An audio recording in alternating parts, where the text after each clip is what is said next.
बरवा तुहा विठ्ठल बरवा तुहा विठ्ठल बरवा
विठ्ठल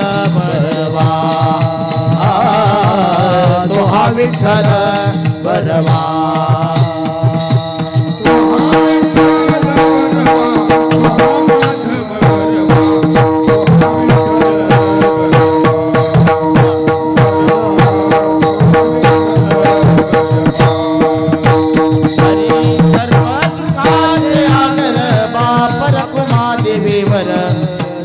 विठ्ठल बरवा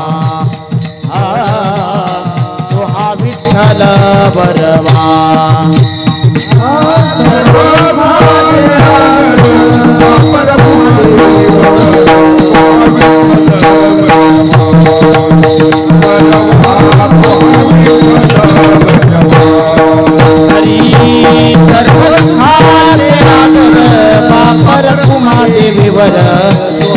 विठ्ठल बरवा बरवा तुहा विठ्ठल बरवा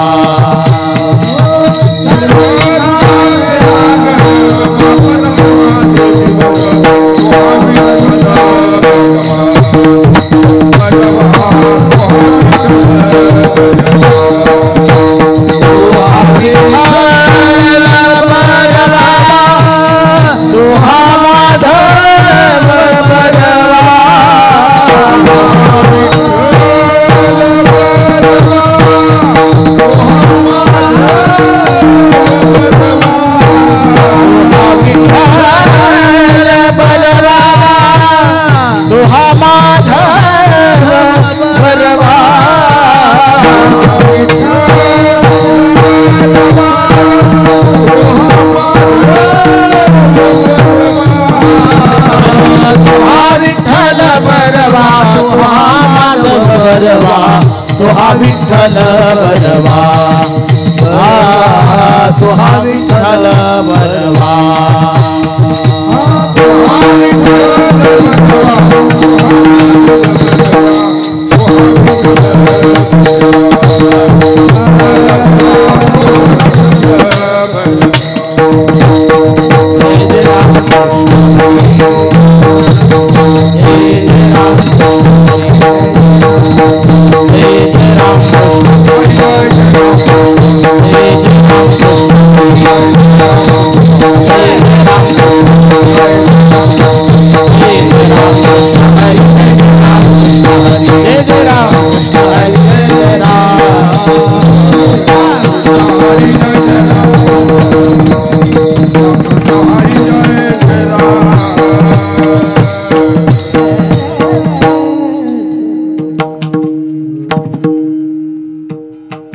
देखिजे ऐसे केले देखिजे ऐसे केले देखिजे ऐसे केले देखिजे ऐसे केले या विठ्ठले दुःखासी या विठ्ठले दुःखासी त्या विठ्ठले सुखाचे त्या विठ्ठले सुखाचे त्या विठ्ठले सुखाचे त्या विठ्ठले सुखाचे न देखिले ऐसे केले न देखिले ऐसे केले न देखिले ऐसे केले न देखिले ऐसे केले या विठ्ठले दुःखासी या विठ्ठले दुःखासी या विठ्ठले दुःखाचे या विठ्ठले दुःखाचे या विठ्ठले दुःखाचे या विठ्ठले दुःखाचे कृपेची या सिंहासनी कृपेची सिंहासनी कृपेची या सिंहासनी कृपेची या सिंहासनी अधिष्ठानी बैसविले अधिष्ठानी बैसविले अधिष्ठानी बैसविले अधिष्ठानी बैसविले अधिष्ठानी बैसविले अधिष्ठानी बैसविले वाजता तो न लगे वारा वाजता तो न लगे वारा वाजता तो न लगे वारा वाजता तो न लगे वारा क्षीरसागराशयनी क्षीरसागराशयनी क्षीरसागराशयनी क्षीरसागराशयनी क्षीरसागराशयनी क्षीरसागराशयनी कृपेची या सिंहासनी कृपेची या सिंहासनी कृपेची या सिंहासनी कृपेची या सिंहासनी अधिष्ठानी बैसविले अधिष्ठानी बैसविले अधिष्ठानी बैसविले अधिष्ठानी बैसविले अधिष्ठानी बैसविले अधिष्ठानी तुका म्हणे अवघे ठाई का मनी अवघे ठाई तुका म्हणे अवघे ठाई का मनी अवघे ठाई मजपाई राखिले मजपाई राखिले मद पायी राखिले मद पायी राखिले मद पायी राखिले मद पायी राखिले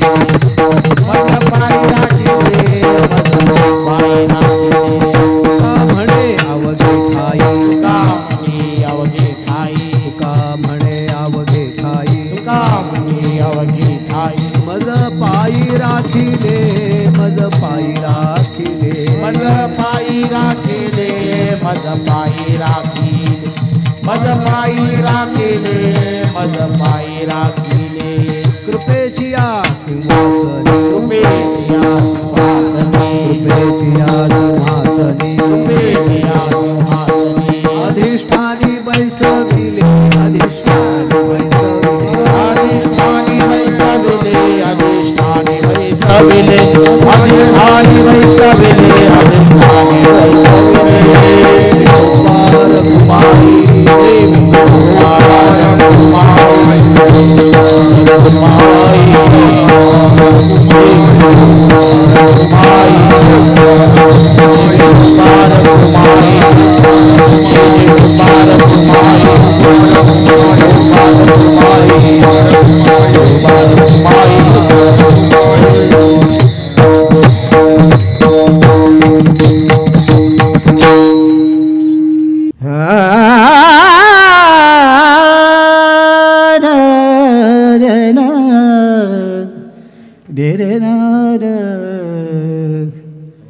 न देखिजे ऐसे केले न देखिजे ऐसे केले न देखिजे ऐसे केले न देखिजे ऐसे न देखिजे आस कन न देखिजे आस न देखिजे ऐसे केले न देखिजे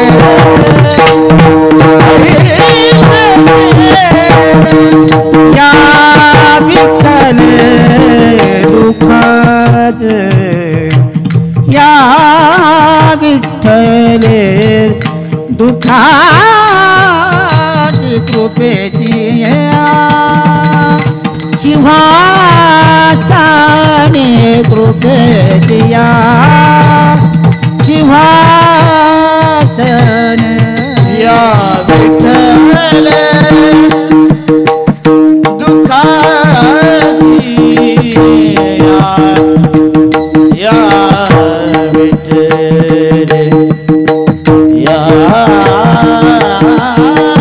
विठ्ठल या विठ्ठल या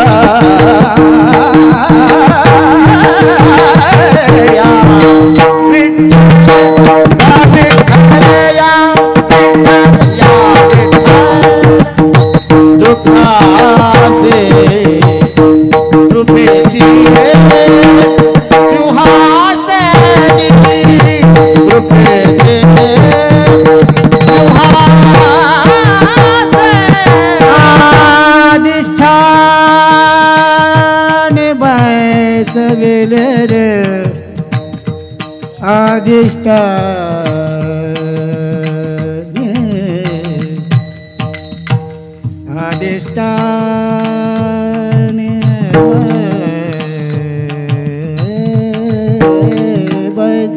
बैसविले अधिष्ठान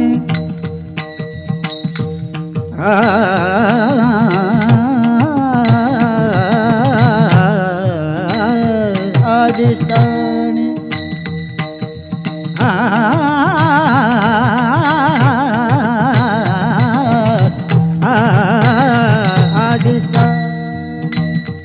बैसविले बैसविले अधिष्ठान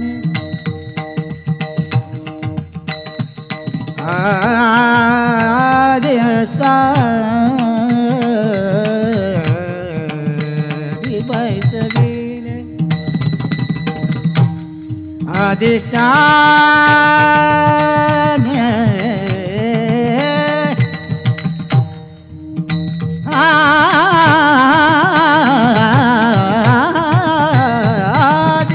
अधिष्ठान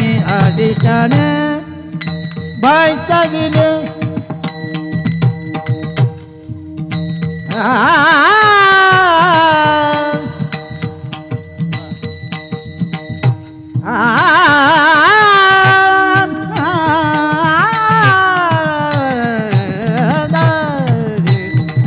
अधिष्ठान बैसविले बैसविले बैसविले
पांडुरंगा करो प्रथम नमन, दुसरे चरण संतांचिया, त्यांच्या कृपादाने कथेचा विस्तारू. बाबाजी सद्गुरु दास तुका ही अनादि वैदिक वारकरी परंपरा आहे की हरिकीर्तनाला प्रारंभ करण्यापूर्वी वारकऱ्यांचं कुळदैवत, अखिल विश्वाचा मालक, सर्वांतर्यामी, सर्वांच्या बुद्धीचा प्रेरक भगवान श्री विठ्ठल परमात्मा श्री पांडुरंगरायाच्या चरणावरती अनंत अनंत कोटी कोटी साष्टांग दंडवत घालू. विठ्ठल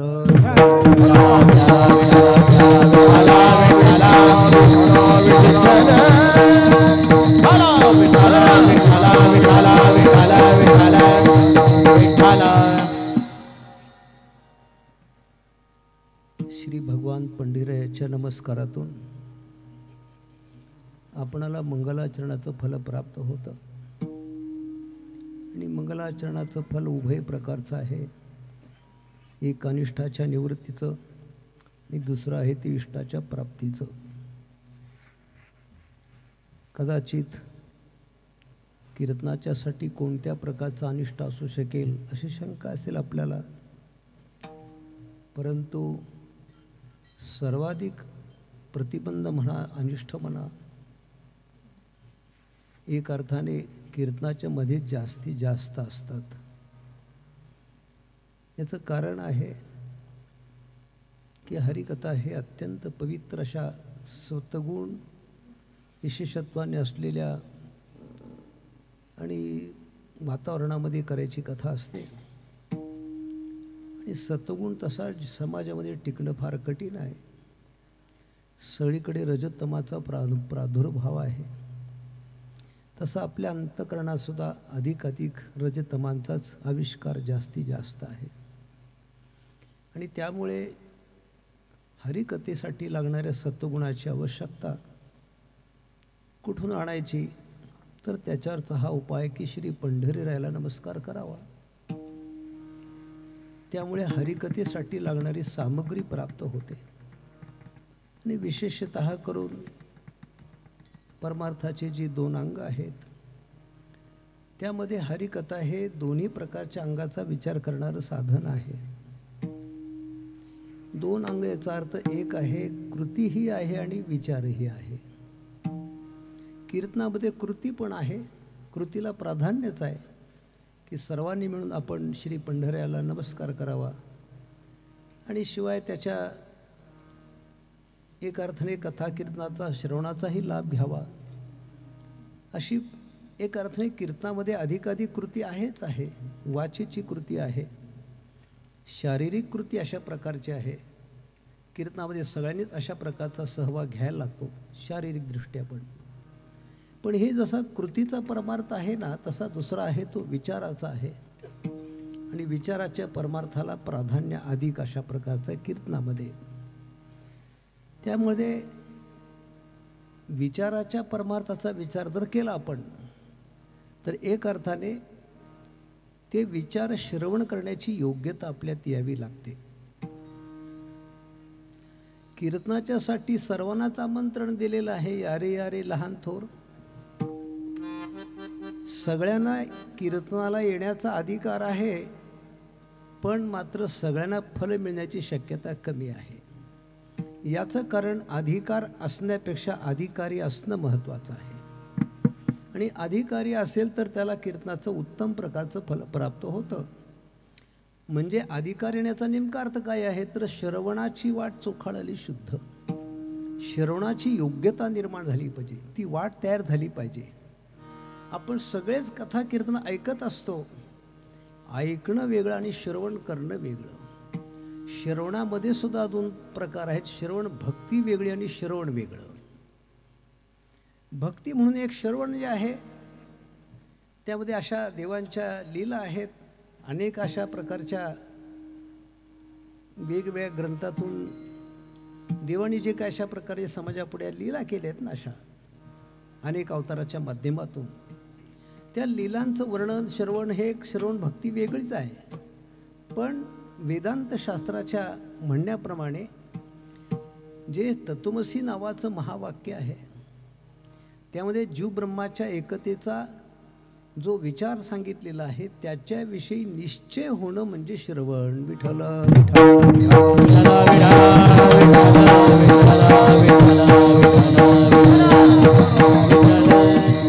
थोडक्यात सोप्यात विचार केला आपण तर आपण अनेक वेळा अनेक महात्म्यांच्या सत्पुरुषांच्या मुखातून हा विषय ऐकतो, पण अजून आपल्या ठिकाणी त्या प्रकारचा निश्चय होत नाही. ऐकतो आपण, काय ऐकतो आपण, तर वास्तविक पाहता सगळ्या साधू संतांचा म्हणा, सगळ्या शास्त्रांचा वेदांचा एवढा एकच अभिप्राय अशा प्रकारचा. एवढंच एक चिंतन त्यांना सांगायचं आहे की जसं तुको म्हणतात, याजसाठी जप याजसाठी तप, व्यासेही अमुप ग्रंथ केले, याजसाठी संत पाय हे सेवावे. कशासाठी, तर वास्तविक पाहता हा जीव नसून तो ब्रह्मरूप आहे हे सांगण्याचा उद्देश सगळ्या शास्त्रांचा आहे, सगळ्या संतांचा आहे. पण सांगण्याकरता ते थोडंसं वेगळ्या पद्धतीचा अवलंब करतात, पण हेतू हाच आहे. आणि ही जीवब्रह्माची एकता आहे असं सगळी शास्त्र सांगतात. सगळ्यांचा वेगळा विचार मांडण्याची गरज नाही आपल्याला, पण सगळ्या शेवटी असं आहे की पश्चिमेकडून वाहणाऱ्या नद्या असो अथवा पूर्वेकडून वाहणाऱ्या असो, वळणं घेत शेवटी समुद्राकडेच मिळतात. त्याप्रमाणे सगळी शास्त्र शेवटी भगवान श्री वेदव्यासांच्या मतामध्ये अंतर्भूत होतात असा नियम आहे. कारण तो एक अर्थाने सर्वोच्च सिद्धांत आहे आणि ते वेगळ्या मार्गाने सांगतात हा भाग वेगळा, पण सगळ्याचं तात्पर्य एकच आहे की हा जीव जीव नसून ब्रह्म आहे. श्री तुकोबा म्हणतात की तुका म्हणे हा तो स्वये परब्रह्म, मूर्ख नेडे वर्म संत चरण. हे जे आपण ऐकतो ते ऐकत असताना हे खरंच आहे असं वाटणं याला निश्चय म्हणतात. विठ्ठल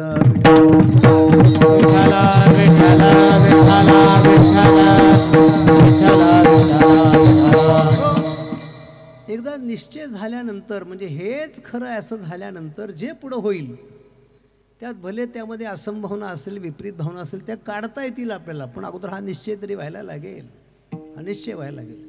आणि असा निश्चय असणं याला शास्त्रीय भाषेमध्ये श्रवण म्हणतात.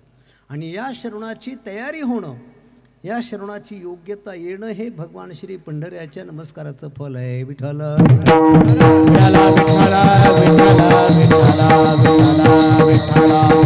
अशा अर्थाने श्री भगवान पंढरयाच्या चरणावरती साष्टांग प्रणिपात घालून झाल्यानंतर कीर्तनाला लगेच सुरुवात होईल अशी शक्यता नाही. तर आणखीन काही पुढच्या नमस्काराची योजना केलेली आहे की दुसरे चरण संताची, या संतांनाही नमस्कार करणं आवश्यक आहे. कदाचित देवाचा नमस्कार चुकला तरी चालेल, कारण संताच्या नमस्कारात दोन्ही नमस्कार अंतर्भूत आहेत, पण देवाच्या नमस्कारात दोन्ही नमस्कार अंतर्भूत नाहीत. देवाला नमस्कार केल्यावर संताला नमस्कार करायचा शिल्लक राहतो, पण संतांना नमस्कार केल्यावर देवाला नमस्कार करायचा शिल्लक राहत नाही. विठ्ठल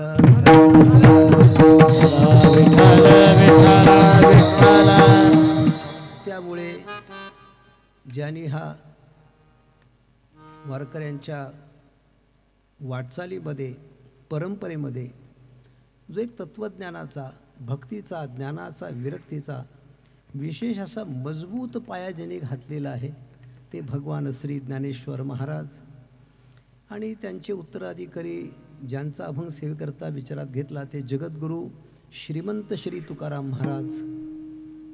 या उभय महासाधूंच्या चरणावरही अनंत अनंत कोटी कोटी साष्टांग दंडवत घालू. या संपूर्ण सप्ताहाची उत्सवमूर्ती वैकुंठवासी फार मोठे तपस्वी असलेले बालयोगी नंदकुमारजी महाराज या संपूर्ण सप्ताहाची उत्सवमूर्ती आहे. आणि त्यांचं स्मरण, पुण्यस्मरण करण्याच्या हेतूने, उद्देशाने हा सप्ताह उभा आहे. आणि त्यासाठी उभा केलेली ही सप्ताहाची जी काही प्रवाहरूप गंगा आहे, जी भक्ती गंगा आहे, त्याच तुकोबांच्या तीर्थापर्यंत आलेली आहे. आणि त्यामुळे एक अर्थाने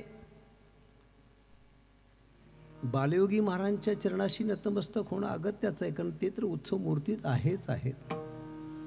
पण त्यांच्या उत्सवाचा हा नाम सप्ताह प्रतिवर्षाप्रमाणे याही वर्षी तुकोबांच्या सदेह वैकुंठ गमनाच्या सोहळ्यामध्ये येतो असा अर्थ आहे, किंवा तो सोहळा याच्यात अंतर्भूत होतो. मग साहजिक असा नियम आहे की जर आजचा दिवस हा त्यांच्या नावाने झालेला असेल तर त्यांच्याविषयी बोलण्यासाठी एखादा अभंग निवडावा लागतो, हा भाग आहे. आणि त्यामुळे बालयोगी महाराजांना शरण जाऊच त्यांच्या कृपाशीर्वादाने. या आश्रमामध्ये आपण जे काही कथा कीर्तन प्रवचन करू, जे काही भजन करूत ना, त्या पाठीमागे एक अर्थाने त्यांची रेंज या भागामध्ये आहे, त्यांची कृपा या भागामध्ये साक्षात अवतरलेली आहे. आणि म्हणून त्यांच्या सहवासात, त्यांच्या कृपाछत्राखाली ही सेवा आपण करतो. त्याचबरोबर माझ्या जीवनाला ज्यांचा परिसस्पर्श झाला ते माझे गुरुवर्य वैकुंठवासी श्री शंकर महाराज कंधारकर, श्री विद्यानंद स्वामीसारख्या थोर व्यक्तींनी आणि सनात करण्याचा प्रयत्न केला. याही श्री गुरूंना हृदयात स्थान देऊ. सर्व वारकरी संत आणि भगवत स्वरूप श्रोते मंडळी सर्वांना प्रेमपूर्वक नमस्कार करून सेवेला प्रारंभ करू. विठ्ठल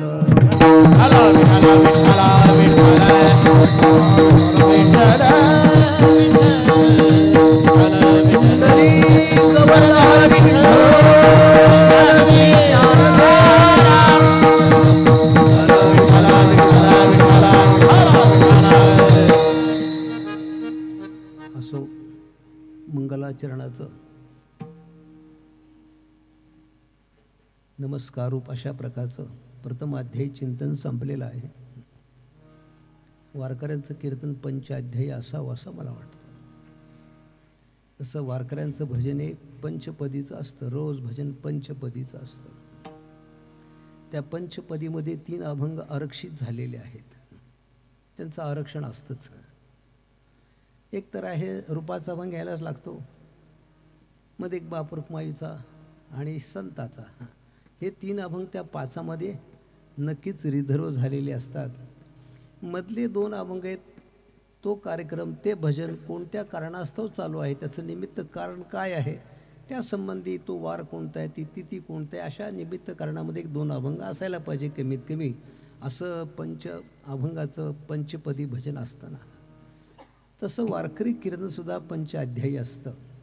आणि त्यातला पहिला अध्याय तो मंगलाचरणाचा आहे, तो आपण आज पूर्ण केलेला आहे. त्यानंतर एक दुसरा अध्याय असा असावा की अभंगात प्रवेश करण्यापूर्वी अभंगाचा अर्थ मनात ठेवून तत्संबंधी अन्य अर्थाचं चिंतन करणे, त्याला शास्त्रीय भाषेमध्ये उपोद्घात म्हणतात. विठ्ठल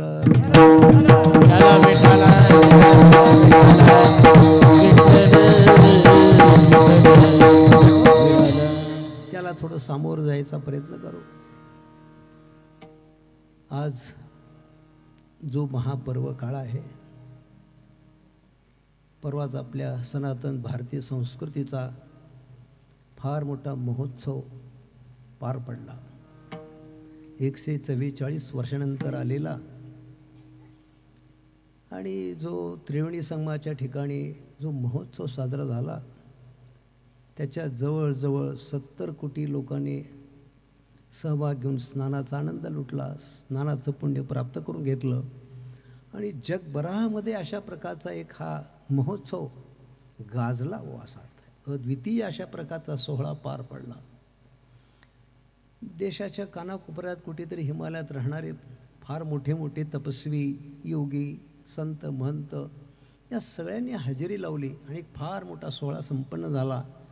त्याला आपण 144 वर्षानंतर आल्यामुळे महाकुंभ किंवा महापर्व काळ म्हटलं आपण. तसं याही वर्षी हे श्री तुकोबऱ्यांचं वैकुंठला जाण्याचं 375वं वर्ष आहे. म्हणून हा सुद्धा मोठा पर्व काळ आहे. आणि त्या पर्वकाळाचा हा आजचा मुख्य दिवस आहे. आम्हा सगळ्या वारकऱ्यांची अशी नितांत श्रद्धा आहे. अनेक संतांनी पण या प्रकारचे प्रमाणाच्या द्वारा आपला निश्चय बळकट करण्याकरता काही अभंगातून सांगितलं की आजच्या दिवशी श्री तुकाराम महाराज सदेह वैकुंठाला गेले.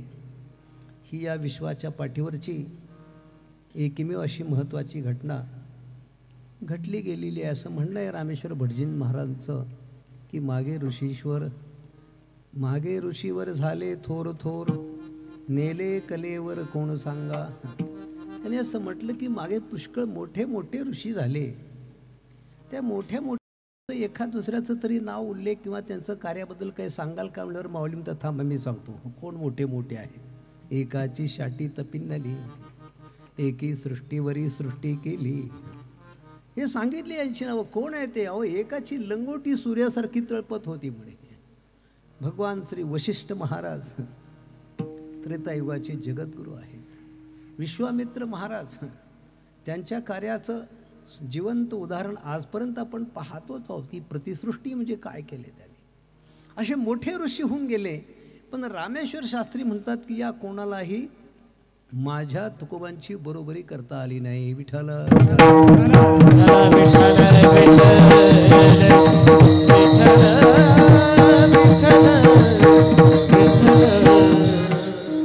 असा एक महापर्व काळ, असं एक अतिशय अद्भुत प्रकारचं आणि घडलेलं इतिहासाचं चिंतन आहे की श्री तुकाराम महाराज आज सगळ्या लोकांच्या देखत निळा म्हणे सकाळा पुसोनी, सगळ्याला विचारून सांगून असं गुपचूप गेले असं नाही. तरी परंतु काही घुबडाच्या अवलादीची माणसं आहेत, आज पण आहेत. त्यांना श्री तुकोबांच्या वैकुंठ गमनाबद्दल शंका आहे. ज्यांना श्री तुकोबऱ्याच्या सधे वैकुंठ गमनाबद्दल शंका आहे त्यांनी आपला DNA तपासून घ्यावा. ते नक्कीच एका बापाचे नाहीत. विठ्ठल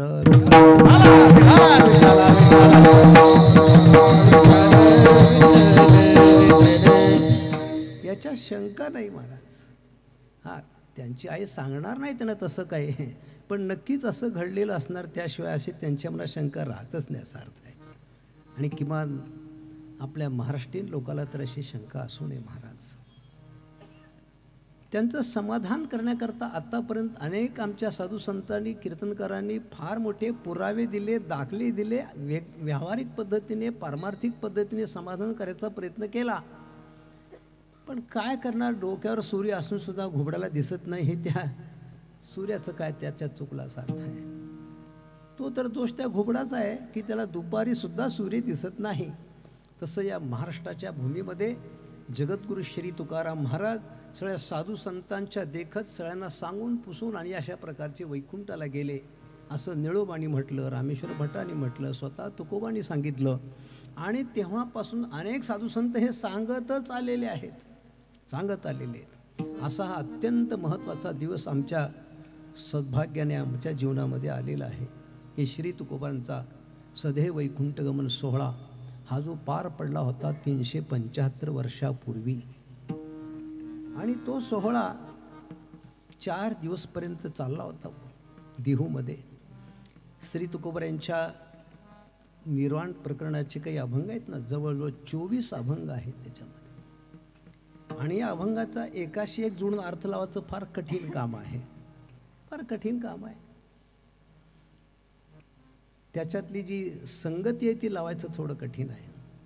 पण जसा ऊस उगवताना एकातून दुसरं कांड, दुसऱ्यातून तिसरं येत असतं, तसे 24 अभंग एकानंतर एक आलेले आहेत. असो, पण अशा प्रकारे श्री तुकोबऱ्याच्या सदैव वैकुंठ गमनाचा सोहळा जो पार पडला त्याला 375 वर्षे यावर्षी होतात. आपण नंदकुमार बालयोगी महाराजांच्या सप्ताहात त्याचं चिंतन करतो आहोत. खरं तर एक मोठा अवघड असा विषय आहे की तुकाराम महाराजांच्या बद्दल बोलता येण्याचा अधिकार आपल्यात आहे कुठे, हा मुळात मोठा प्रश्न आहे. तुकोबऱ्यांची गाथा, तुकाराम महाराज या 2 गोष्टी अशा अलौकिक आहेत की याचं चिंतन करणं फार कठीण आहे. मी थोडा आपल्या माऊलीच्या म्हणण्याप्रमाणे का टिटुंबू चांचुवरी मापसुये सागरी मी नेणतू तयापरी प्रवृत्त असे. टिटवीने आपल्या चुंचीने समुद्राची खोली मोजावी हा जसा मूर्खपणा आहे, ते अशक्य आहे. त्या टिटवीची चोंच केवढी आहे, 1 सेंटीमीटरची नाही, आणि ती समुद्राची खोली मोजायला निघालेली असं ज्ञानवारिक उदाहरण दिलेलं आहे.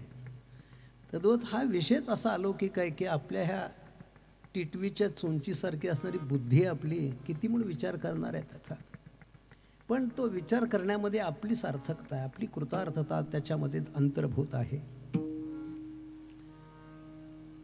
हा जो अभंग आपण आज घेतला, हा अभंग कधी लिहिला असेल, कधी म्हटला असेल, याचा निर्णय करणं फार कठीण आहे. कदाचित सगळी तुकोबांची गाथा झाल्यानंतर शेवटचं प्रकरण असणार ते निर्याण प्रकरण. आणि एकदा महाराज आज जर सदैव वैकुंठाला गेले तर त्यानंतर कुठले अभंग लिहिणार, कोण सांगणार? आणि हा अभंग वैकुंठाला गेल्यानंतरचा आहे, मग कोणी सांगितला? पण माझी एक थोडीशी कल्पना आहे, आपण स्वीकारावी अशी माझा आग्रह नाही, पण एक कल्पना आपल्या पुढे मांडतो. श्री तुकोबांची गाथा आणि श्री तुकाराम महाराज हे 2 वेगळी वस्तू आहेत, व्यक्ती आहेत. एक असं आहे की श्री तुकोबऱ्यांची गाथा आणि तुकाराम महाराज या दोघांना जर निवडणुकीला उभा केलं तर कोण निवडून येईल एक मोठी शक्यता, चिंतनाचा विषय आहे, अवघडच आहे.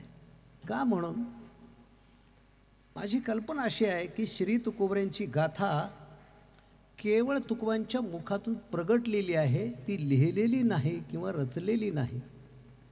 जसं भगवान परमात्म्याच्या निद्रिस्त अवस्थेमध्ये वेद प्रगटलेले आहेत. अगा जाय निद्रिताचा घोरू तो प्रत्यक्ष सर्वेश्वर अनुवादाला भगवान निद्रिस्त असताना ते घोरायला लागलेत आणि वेद प्रगटलेले आहेत. तसे तुकोबा सहज बोलायला गेले आणि गाथा प्रगटलेली आहे. सहज बोलायला गेले. श्री तुकाराम महाराजांची जेव्हा वैकुंठावरून तुम्ही जन्म घ्यावा म्हणून अशी पाठवण्यात आलं, त्यांना पाठवण केली त्यांची, तर वैकुंठात त्यांना तुमची निवड झाल्याबद्दल आम्ही फार आनंदी आहोत, धन्य धन्य आहे तुमची निवड झाली, वैकुंठवासियांनी तुमच्यावर विश्वास ठेवला म्हणून त्यांचं अभिनंदन करायला काही काही लोक समोर आलेत ना. त्यात हे 4 वेद पण समोर आले होते.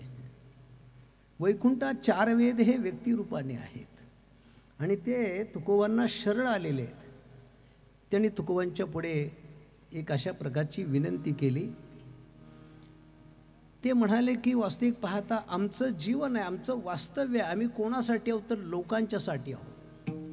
नाही श्रुती परोती माऊली जगा पै अहितापासून काढीती हित देवनी वाढविती नाही श्रुती परोती माऊली जगा. वेद हे जगाची माऊली आहे तसं ज्ञानोबा आहे, ज्ञानोबा माऊली म्हणतात. आपण ज्ञानोबांना माऊली म्हणतो आणि ज्ञानोबा वेदांना माऊली म्हणतात. पण असे वेदसुद्धा तुकोबांना शरण आले. त्याची 2 कारणं आहेत. त्यांचं म्हणणं असं आहे की आम्ही लोकांच्यासाठी असलो तर लोक आमच्याकडे फिरकत नाहीत, लोकांना आमचा परिचय नाही, आमची नावं पण माहीत नाहीत, एखादा दुसरा आमच्यातला श्लोक पण कुणाला कळत नाही, उच्चार करू शकत नाहीत. आणि त्यामुळं जर ज्यांच्यासाठी आम्ही आहोत तेच आम्हाला परके झालेले आहेत, तेच आमच्याहून दूर गेलेत, तर आमच्या अस्तित्वाला काय अर्थ आहे. आणि हे का असं घडलं त्याला 2 प्रकारचं कारण आहे. एक आहे की आम्ही अत्यंत अशा क्लिष्ट असणाऱ्या संस्कृत भाषेत अडकलेले आहोत म्हणून लोकांचा आमच्यापर्यंत पोहोच होत नाही, एक कारण आहे. आणि दुसरं कारण आहे की आम्ही ज्ञानोबांच्या भाषेत ज्ञानोबांनीच आमच्यावरची अशी या प्रकारची फुली मारलेली आहे की वेद कृपण झाला, तिही वर्णाच्या कानी लागला, आमच्याकडून भेदभाव घडला गेला, स्त्री शूद्रांनी आमच्या श्लोकांचा उच्चार करू नये अशी आम्ही मर्यादा घातलेली आहे, त्यांना प्रतिबंध केलेला आहे. आणि त्यामुळे एकाला जवळ करतो एकाला दूर करतो हा अपराध आमच्याकडून घडतो आहे. या 2 दोषामुळे आम्ही लोकासाठी असलो तर लोकांपासून लांब गेलेले आहोत. तुम्ही कृपा करून आम्हाला सनात करा असं वेदांनी शरण जाऊन तुकोबांना विनंती केली. तर तुकोबांनी म्हटलं ठीक आहे हे होईल, त्याकरता आम्ही जो नवीन विग्रह घेणार आहोत, हे वैकुंठात चाललेले चिंतन आहे, आम्ही विग्रह घेणार आहोत, त्या विग्रहाच्या पोटात जाऊन बसा आणि ओठातून बाहेर पडला की सगळे दोष निवृत्त होतील. विठ्ठल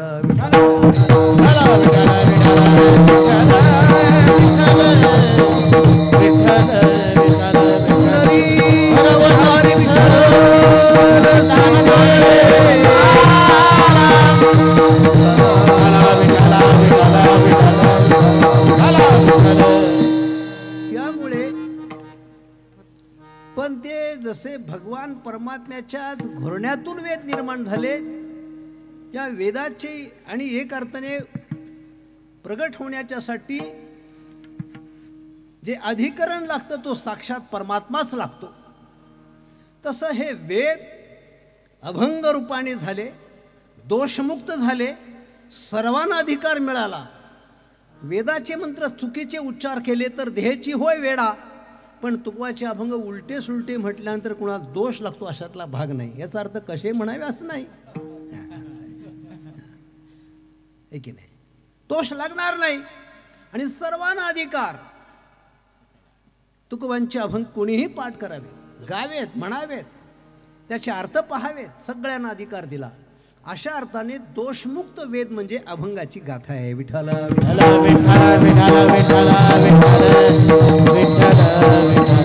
गायली पुराणी तुका म्हणे वेदवाणी, ही तुकोबांच्या मुखातून आलेली वेदवाणी आहे, ती प्रगटलेली आहे, ती जन्मलेली नाही म्हणून मरत नाही.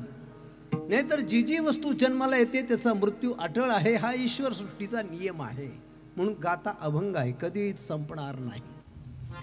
माझी अशी कल्पना आहे की जेव्हा गाथा बुडवली, रामेश्वर शास्त्र्यांनी केलेल्या शिक्षेमुळे दगडासहित गाथा बुडवली, पण मला असं वाटतं की ती गाथा वर आल्याशिवाय जगाचं कल्याण होणार नाही, म्हणून श्री तुकोबा गाथ्याला शरण गेलेले आहेत.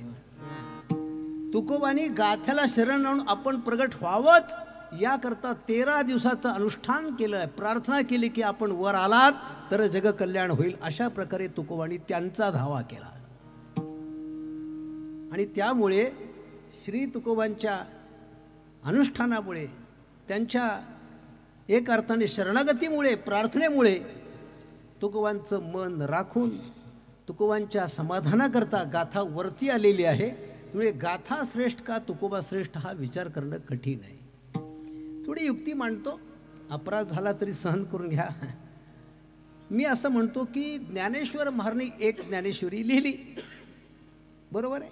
ज्ञानेश्वर महाराजांनी एक ज्ञानेश्वरी लिहिली, पण ज्ञानेश्वरीने अनेक ज्ञानेश्वर निर्माण केले. याच्या शंका आहे कुणाला? अनेक ज्ञानेश्वर निर्माण ज्ञानेश्वरीमुळे झाले. ज्ञानेश्वरामुळे एक ज्ञानेश्वरी, ज्ञानेश्वरीमुळे अनेक ज्ञानेश्वर असतात. तसे तुकोबाच्या मुखातून एक गाथा प्रगटली, पण गाथेमुळे अनेक तुकोबा तयार झाले. विठ्ठल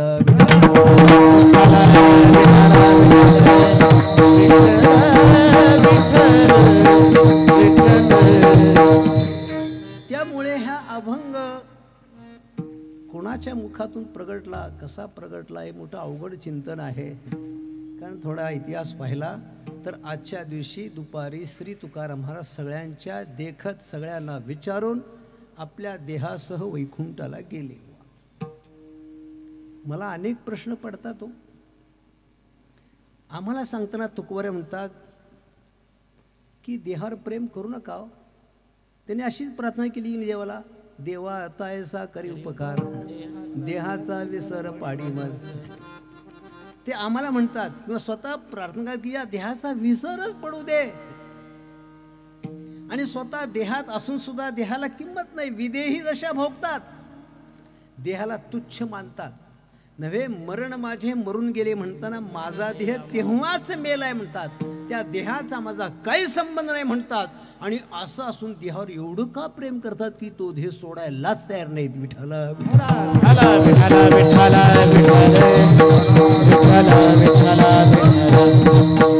काय गौड बंगाल आहे. तुकोबाने आम्हाला म्हणावं की देह मी हे सरे, उरला उरे विठ्ठल. देहाला मी म्हणायचं सोडून द्या, न म्हणा देह माझा, मग भरवसा कळेल आम्हाला सांगतात. आणि जर या देहाच्या बाबतीत अशी त्यांना एवढी तुच्छता वाटते, तो एक प्रकारचा आभास वाटतो, एक प्रकारचा तो देह म्हणजे रज्जू सर्पाकार भासिले जगडंबर, या न्याने देह सुद्धा त्यांच्या दृष्टीने मिथ्या आहे. नामदेवाचंच प्रमाण आहे की नाही, धन दारा पुत्र जन बंधू सोयरे पिशून सर्व मिथ्या हे जाणून शरण रिगा. मग देहाचा मिथ्यत्व निश्चय होणं म्हणजेच एक अर्थाने आत्मस्थितीची प्राप्ती आहे ना. मग श्री तुकाराम महाराज देहाला मिथ्या समजतात, देहाला नाशिवंत समजतात. मग देहावर एवढं प्रेम का करतात? आम्हाला सांगतात की देहावर प्रेम करू नका, देहावर प्रेम करू नका. का?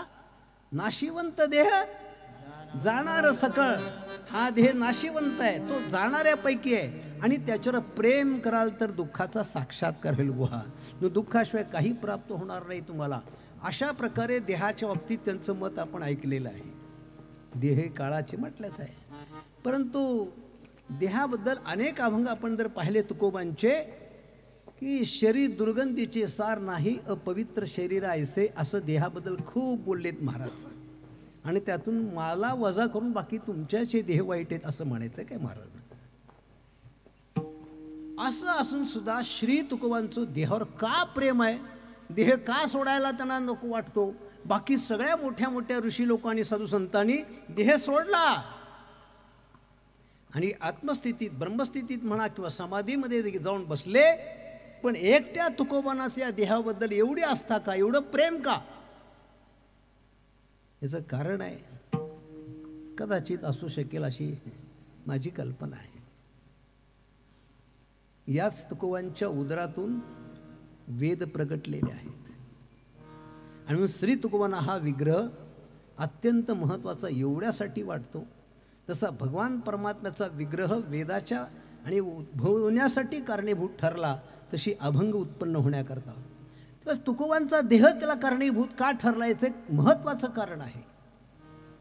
इकडंच गेलो तर अभंगाकडे कधी यायचा एक प्रश्नच आहे मला. हा उपोद्घातच चालू आहे सगळा.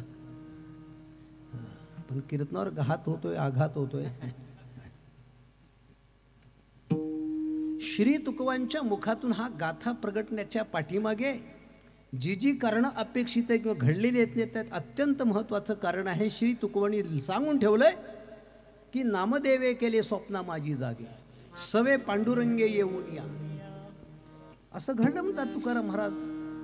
मी एकदा निद्रिस्त होतो आणि श्री नामदेव महाराज आणि पांडुरंग दोघे माझ्या स्वप्नात आले म्हणतात. दोघे स्वप्नात आले आणि थापटोनी केले सावचित्त, साधा सावध केलं मला. आणि मग जागे असतानाच का नाही आला? स्वप्नात यायचं आणि जागं करायचं काय गरज आहे? हे सगळं विलक्षण अशा प्रकारची लीला आहे वाईंची, तुकोबांची. कळणं फार कठीण आहे. जसं न कळे कानोबाचे कोडे, त्याच्यापेक्षाही अवघड आहे न कळे तुकोबाचे कोडे. विठ्ठल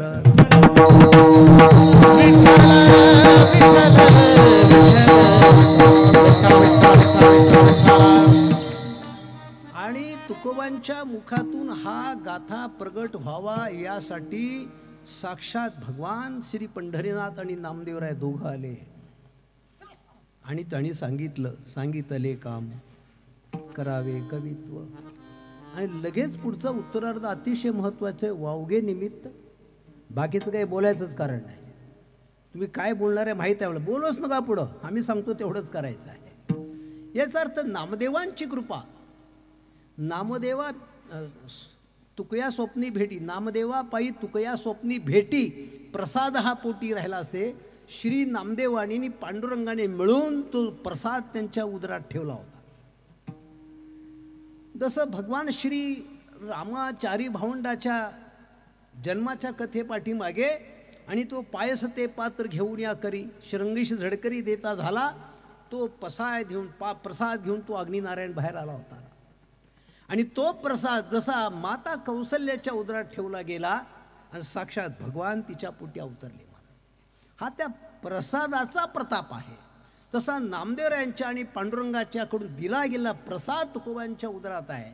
आणि तोच प्रसाद तुकोबांच्या मुखातून तो गाथा वेदरूपाने प्रगट होण्यासाठी कारण ठरला असा अर्थ आहे. आणि म्हणून तुकोबांना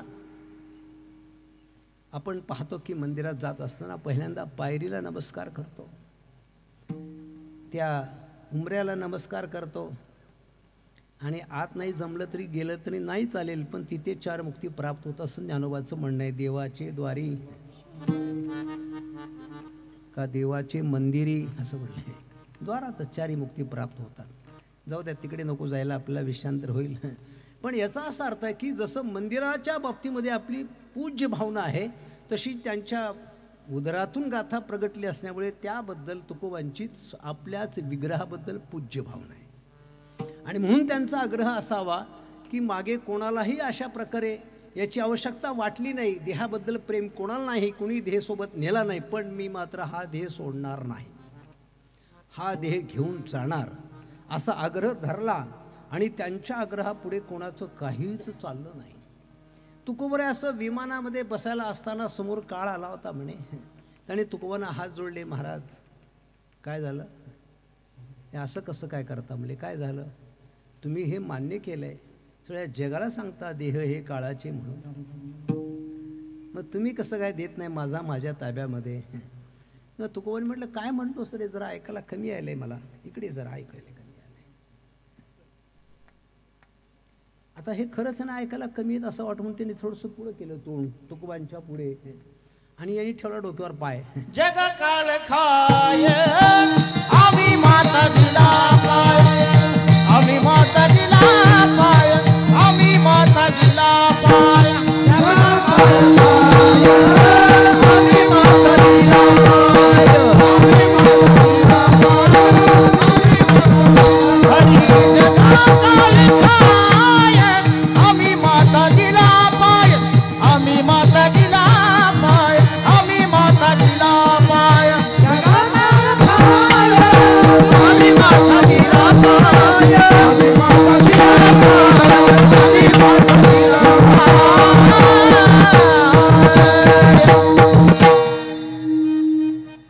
तुकोबांनी त्याला समोर बोलावलं त्याच्या डोक्यावर पाय ठेवला, ती जणू पायरीच केली त्याची आणि विमानात बसले तुकाराम महाराज. काळाच्या डोक्यावर पाय ठेवला, याचा अर्थ काळावर विजय त्यांना आहे. काळ त्यांना जबरदस्ती करू शकत नाही. तुका म्हणे काळ आता न करू शके, आमच्यावर बळजबरी करू शकत नाही. तो देह मला द्या, तो देह मला, असं म्हणूच शकत नाही. असं सामर्थ्य आहे, असं बळ आहे त्यांच्या ठाई. आणि श्री तुकाराम महाराज अशा प्रकारे सदैव वैकुंठाला गेले, असा हा इतिहास आहे. पण श्री तुकाराम महाराज विठ्ठल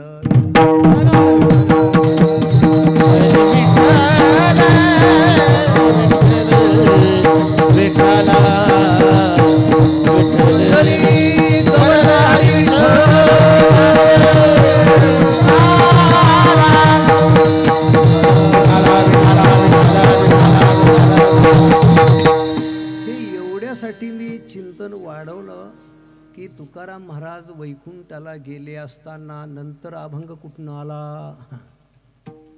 आणि आज जो आपण सेवेकरता घेतला तो तुकोबऱ्यांच्या सदेह वैकुंठ गमनानंतरचा आहे. कशावरून? कारण या अभंगामध्ये तुकोबऱ्यांनी आपण वैकुंठात गेल्यानंतर कुठे आहोत असं आपलं लोकेशन सांगणारा अभंग आहे. विठ्ठल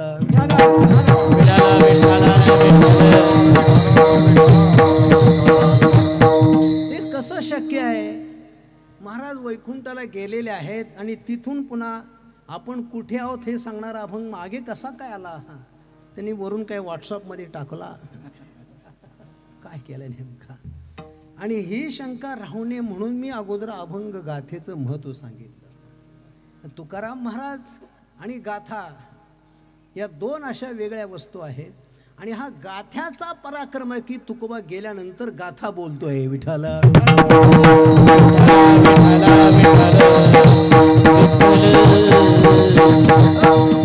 आणि तो गाथा आत्ता श्री तुकाराम महाराज दुपारी गेले होते ना आपल्या सगळ्यांच्या देखत, आता कुठे पोचले आहेत हा त्यांच्याच मुखातला अनुभव सांगण्यासाठी गाथा बोलतोय अभंगाच्या पहिल्या चरणात.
दिहोवरून निघालो आणि आमचं विमान प्रथम वाराणसीपर्यंत गेलं. सोबत गरुड तर होताच. आणि तिथून पुढे अशा प्रकारचा प्रवास झाला आणि आता कुठे पोहोचलो.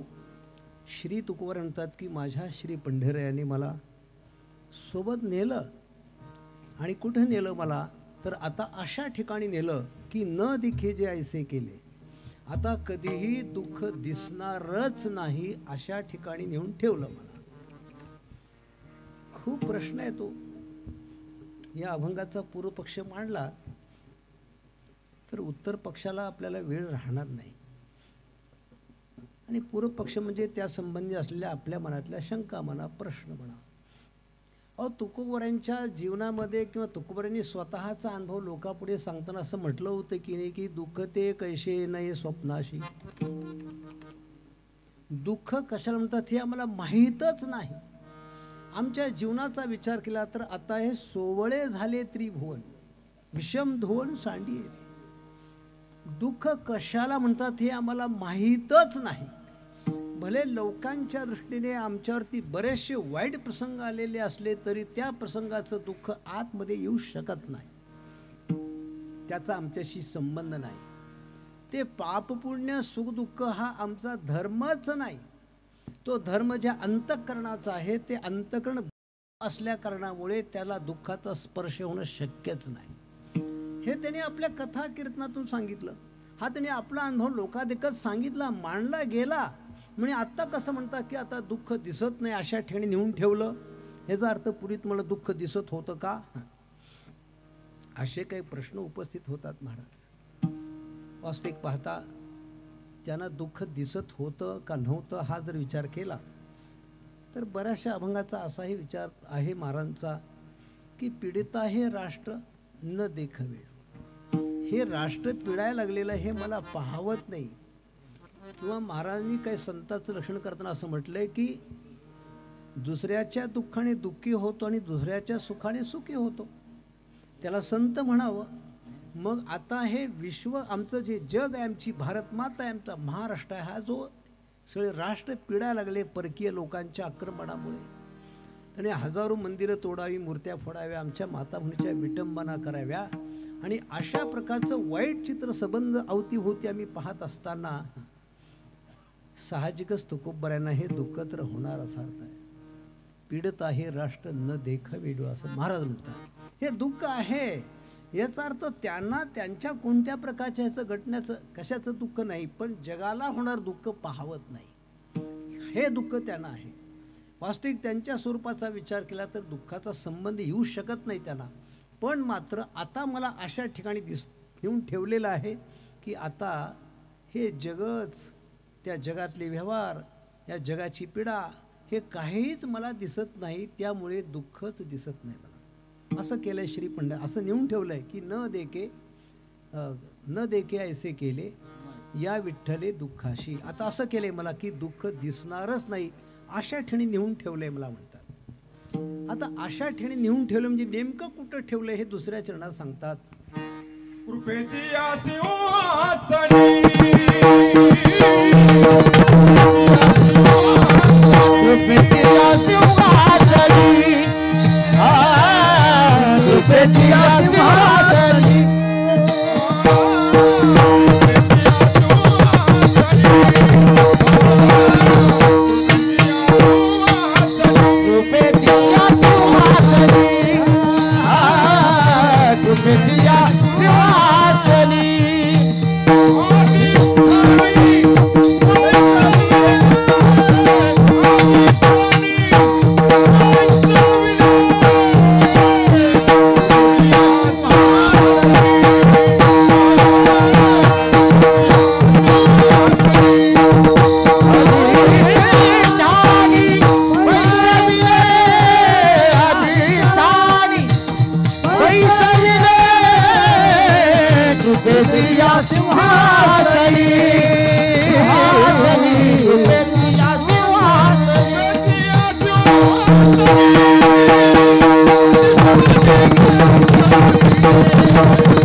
आहे. कुठं ठेवलेलं आहे तर एक अर्थाने त्याच्या कृपेचं सिंहासन मला प्राप्त झालेलं आहे.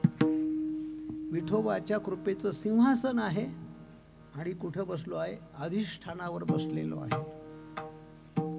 जिथे 6 शास्त्र संपतात तिथे तुकवाचा अभंग सुरू होतो. विठ्ठल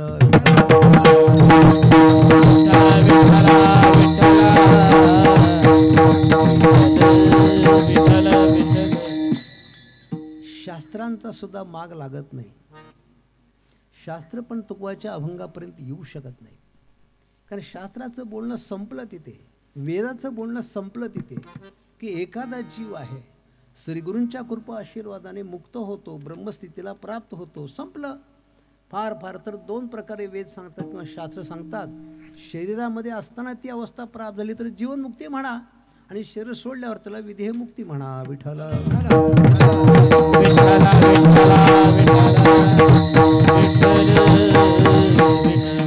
याच्या पुढे शास्त्रकारांना बोलता येत नाही आणि याच्या पुढे तुकवांचं बोलणं आहे.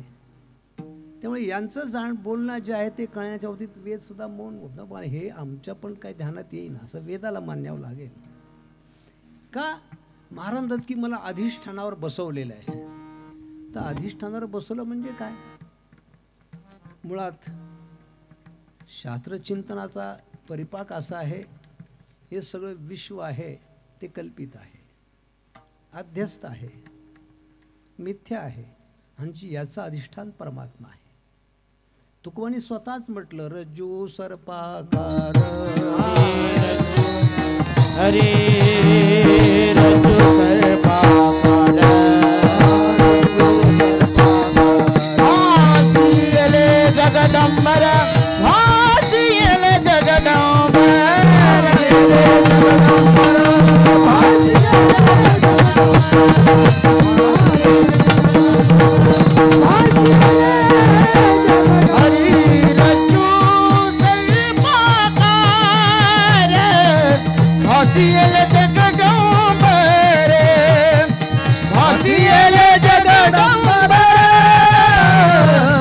भासियले जगदंबर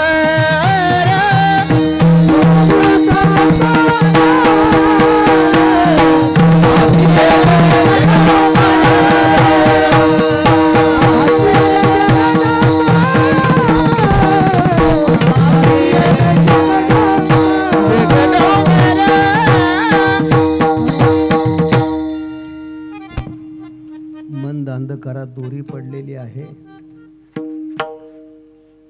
कदाचित त्याला 6 प्रकारची सामग्री लागते. सत्यवस्तूचे ज्ञानजन्य संस्कार, प्रमाण दोष, प्रमेय दोष, प्रमात्र दोष आणि दोरीचं सामान्य ज्ञान आणि विशेषाचं अज्ञान.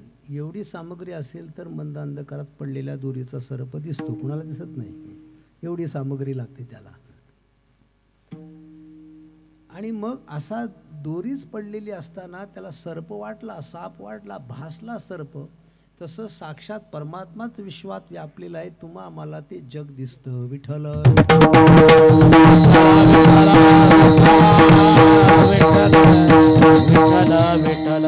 म्हणजे या सगळ्या कल्पित जगाचं अधिष्ठान परमात्मा आहे, ते ब्रह्म आहे. त्यालाच निर्गुण निराकार किंवा अव्यक्त निराकार, नाही जयाकार असं माऊली म्हणतात. ते ब्रह्म अधिष्ठान आहे. श्री तुकाराम महाराज म्हणतात की मला अधिष्ठानावर बसवलं. पण अधिष्ठानावर बसवलं तर अध्यस्त म्हणून बसला का अधिष्ठान म्हणून बसला? विठ्ठल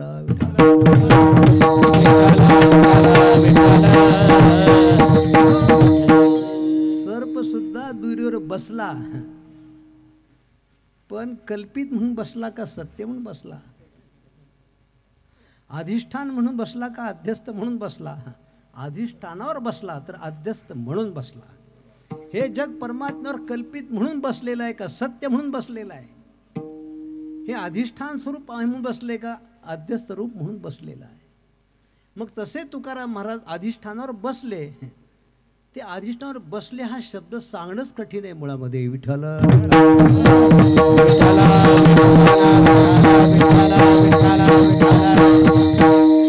याचा याचा अर्थ समजा आपल्याला सोप्या भाषेत म्हणायचं म्हटलं, मी खुर्चीवर बसलो असा अर्थ आहे.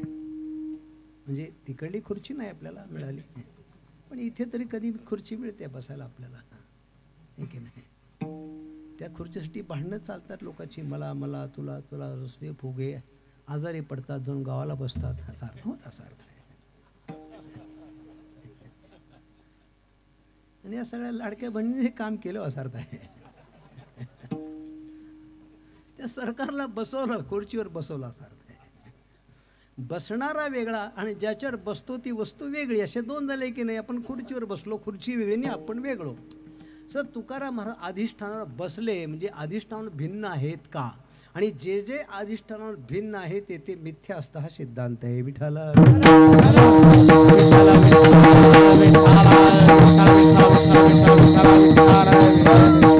हा सिद्धांत महाराजांच्याच भाषेत ऐकायचा तर येरती माईक दुःखाची जनिती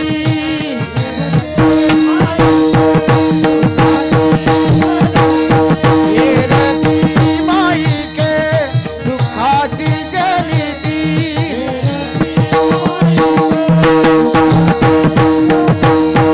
नाही आदी अंती अवसान नाही आदी अंती अवसान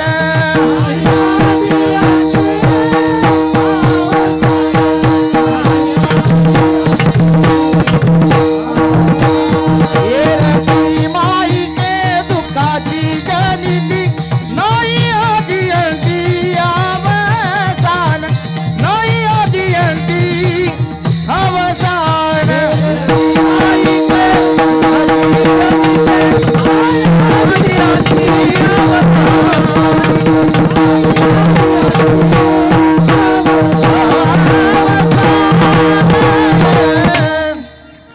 येरती म्हणजे त्याच्याहून वेगळे असलेले सगळे पदार्थ, एक परमात्म्या वाचून परमात्म्याच्या शिवाय जे जे काही आहे ते. अगदी याचा खुलासा माऊलीकडून करून घ्यायचा म्हटलं, जे जे देखणे सकळ. दोन वेळा जे शब्द वापरला ना, थोडेसे शब्द कमी पडायला लागले होते म्हणून एक जे जास्त घातला त्याच्यात, असं आहे. हो, ज्ञानवानचा एक शब्द प्रतिमोलाचा आहे महाराज, विनाकारण असूच शकत नाही, अर्थहीन असूच शकत नाही. दोन वेळा जे एवढ्यासाठी घातला की आम्हाला दोन ठिकाणी पदार्थ दिसतात, एक जागृतीमध्ये दिसतात, दुसरे स्वप्नामध्ये दिसतात. मग जिथे जिथे दिसतात जे जे देखणे ते सगळंच स्वप्नातलं मृगजळ आहे. जशी जागृती तसं स्वप्न, तसं स्वप्न तशी जागृती, दोन्ही पदार्थ मिथ्या आहेत असं माऊली म्हणतात. स्वप्नीचे मृगजळ असा अर्थ आहे. याचा अर्थ जे जे दिसणार आहे ते मृगजळ आहे, ते मिथ्या आहे, ते येरती आहे, ते मायेचं कार्य आहे, आणि त्यामुळे ते सगळ्या प्रकारचं दिसणारं जे जे काही आहे ते कल्पित आहे, ते आपल्या कल्पनेचा भाग आहे. अंगी भरलिया भोवंडी भोव दिसती अरडी दरडी, तैशी आपल्या कल्पने अखंड गमती भूते. मग श्री तुकाराम महाराज म्हणतात की मला अधिष्ठानावर बसवलं म्हणजे कल्पित पदार्थ सुद्धा अधिष्ठानाशिवाय दिसूच शकत नाही. अधिष्ठान असल्याशिवाय, दोरी पडलेली असल्याशिवाय सर्प दिसणारच नाही. उन्हाचं अशा प्रकारचं काय म्हणू आपण त्याला, प्रखर उन्हाचे झळे असल्याशिवाय मृगजळ दिसू शकत नाही. रात्री कुणाला मृगजळ दिसतं का? शिंपलं पडल्याशिवाय चांदी दिसू शकत नाही. तसं परमात्मा असल्याशिवाय जग असूच शकत नाही. पण मात्र हे जग अधिष्ठानावर बसलेलं आहे, पण मिथ्या स्वरूपाने बसलेलं आहे. तुकाराम महाराज अधिष्ठानावर नेऊन बसवलं पांडुरंगाने, पण बसणारा आणि बसवलं ज्याच्यावर त्या दोन वस्तू वेगळ्या असायला पाहिजेत की नसायला. पण यांचा अनुभव असा आहे की ज्याच्यावर बसले ते तेच आहेत आणि बसलेले पण आहेत, हे कळणं मोठं कठीण आहे. म्हणजे काय झालं, अधिष्ठान स्वरूप असून अधिष्ठानावर बसलेले आहेत, हे सांगायचं कठीणच आहे. म्हणून म्हटलं जिथे या सगळ्यांचं संपतं की नाही तिथं कुबरायचं सुरू होत असतं. कसं शक्य आहे? एक तर अधिष्ठान रूप आहे असं म्हणा, आणि अधिष्ठानावर बसलो म्हटलं की त्याच्यावर वेगळे झालात, आणि वेगळे झाला की मिथ्या ठरलात. हा सिद्धांत आहे. पण महाराज म्हणतात की मी अधिष्ठानावर बसवलं मला, पण अधिष्ठान स्वरूप असून अधिष्ठानावर बसलेलो आहे. विठ्ठल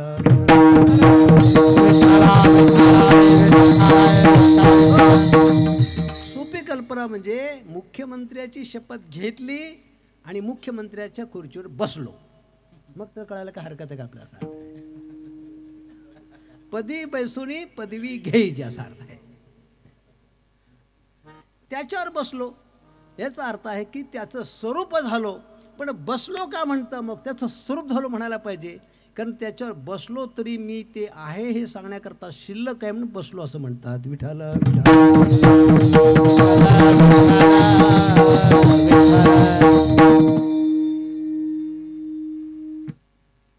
योग वाशिष्ठामध्ये म्हणा, तत्वच्या गाथ्यात म्हणा, अशा ज्ञानाच्या काही अवस्था सांगितलेल्या आहेत. त्यामध्ये शुभेच्छा, सुविचारणा, तनुमानसा या 3 अवस्था साधन रूप आहेत. 4थी सत्वापत्ती साक्षात्कार रूप आहे. आणि पुढच्या अवस्था आहेत ना, त्यात पदार्थाभाविनीमध्ये जगाचा विसरच पडला, विषयी विसर पडला निशी. त्याच्या पुढे गेला तर त्या महात्म्याला देहाचा निर्वाह करायचा व्यवहार सुद्धा कळत नाही. देह निर्वाह करायचं सुद्धा कळत नाही, तेही व्यवहार त्याला करता येत नाही, तर त्याला बाकीचं काय कळतं? तो आपल्या स्वात्मस्थितीमध्ये गेला ना, त्याला देहाचाही विसर पडला आणि देहाला जगवण्याकरता, देहाला आणि जिवंत ठेवण्याकरता काहीतरी व्यवहार करावे लागतात, हेही त्याला कळत नाही. काही कळत नाही त्याला. त्याला तुरीय अवस्था असं म्हणतात शास्त्रीय भाषेमध्ये. पण असे काही महात्मा आहेत, ईश्वर कोटीचे लोक आहेत हे, की ते त्या अवस्था गिळून सुद्धा लोकांशी बोलू शकतात. नुसतं बोलतात नव्हे, महाराजांच्या अभंगामध्ये तुकोबाने असे एका ठिकाणी म्हटलेलं आहे की आनंदाची पुष्टिअंगी श्रोते संगी उद्धरती. आपल्या अवतीभोवतीच्या श्रोत्यांचा उद्धार करेल एवढ्या प्रकारची त्यांच्याकडे सामग्री आहे. आपल्याकडे कोणत्याही प्रकारच्या शंका कुशंका निर्माण झाल्या तर त्या दूर करणारी श्रोत्रियता त्यांच्यामध्ये आहे. ते वेदज्ञ आहेत, वेद जाणणारे आहेत आणि त्यांच्या अंतःकरणामध्ये या सगळ्या प्रकारचे संस्कार शिल्लक आहेत आणि ब्रह्मरूप झालेले. ब्रह्मरूप झाले तरी आपली ब्रह्मरूप अवस्था गिळतात आणि ते सगळे संस्कार जिवंत ठेवून जगाचं कल्याण करतात. विठ्ठल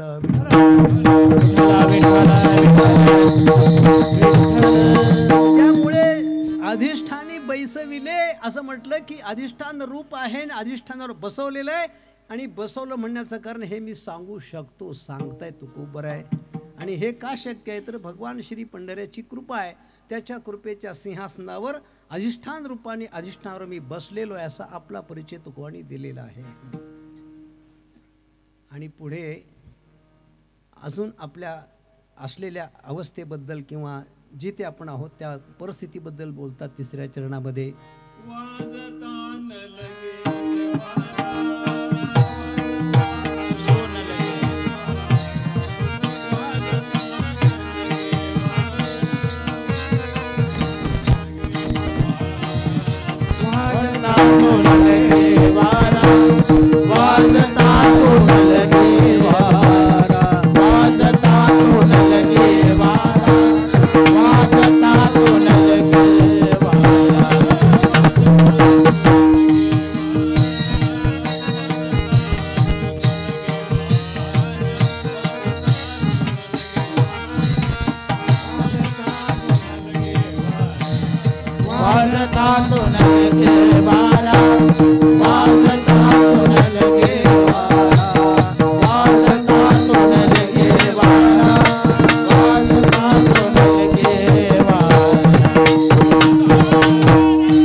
तो नलगे वारा क्षीरसागरा शय.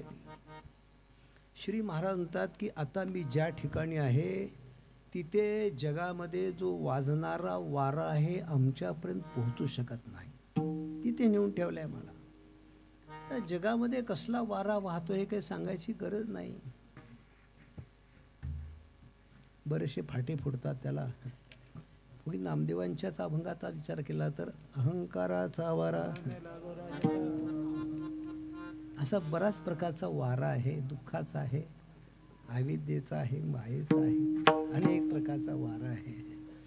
तो वारा जो वाजतोय जगामध्ये, गाजतोय जगामध्ये, सगळं जगच त्या वाऱ्याच्या खाली, वाऱ्याच्या माऱ्याच्या खाली आहे जग सगळं. पण तो त्या वाजणाऱ्या वाऱ्याचा स्पर्श आमच्यापर्यंत होऊ शकत नाही. असं नेमकं कुठे आहोत तर क्षीरसागराशयी.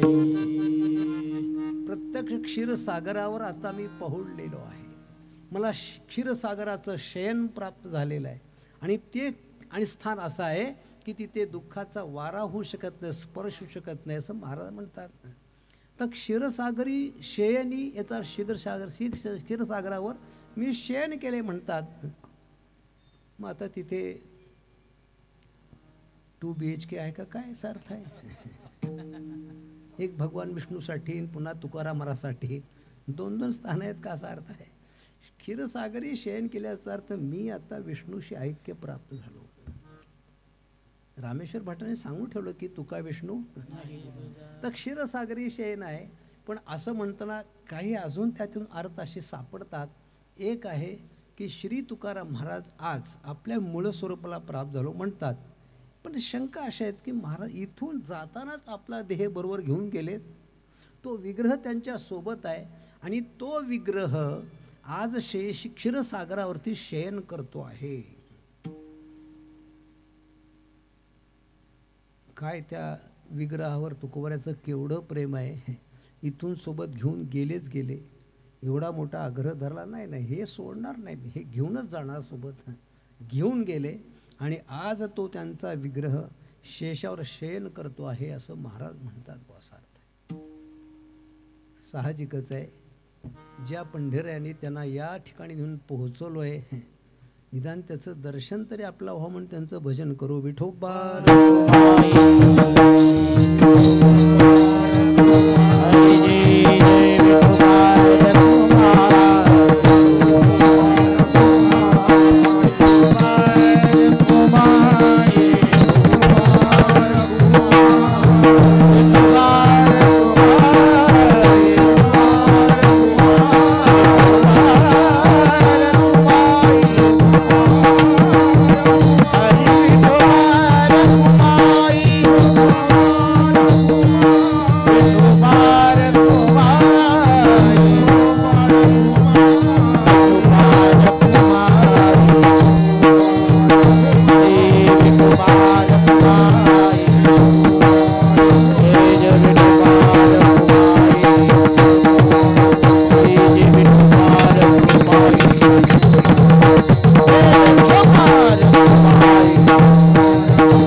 दुःखासी कृपेची सिंहासने अधिष्ठानी बैसविले. वाजता तो नलगे वारा क्षीरसागरा शयनी कृपेची सिंहासनी अधिष्ठानी बैसविले. श्री तुकोबांनी एवढ्या एका अभंगामध्ये 4 चरणाचा दीडका अभंग आहे पण 4 वेद याच्या पोटात ठेवलेत महाराज. एक अर्थाने म्हटलं की मला अधिष्ठानावर बसवलं म्हणताना अधिष्ठान स्वरूप असून सुद्धा अधिष्ठानाला जाणून अधिष्ठानाचं स्वरूप लोकांना शिकवण्याच्या योग्यतेचा ठेवला आहे. आणि याचं नेमकं स्वरूप काय ते शेवटच्या चरणात महाराज सांगतात.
मज पायी राखी येले.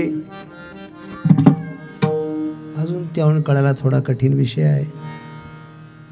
आता मी स्वरूपाच्या दृष्टीने सगळीकडे व्यापक आहे, तरी परंतु मला पायापाशी राखलेलं आहे.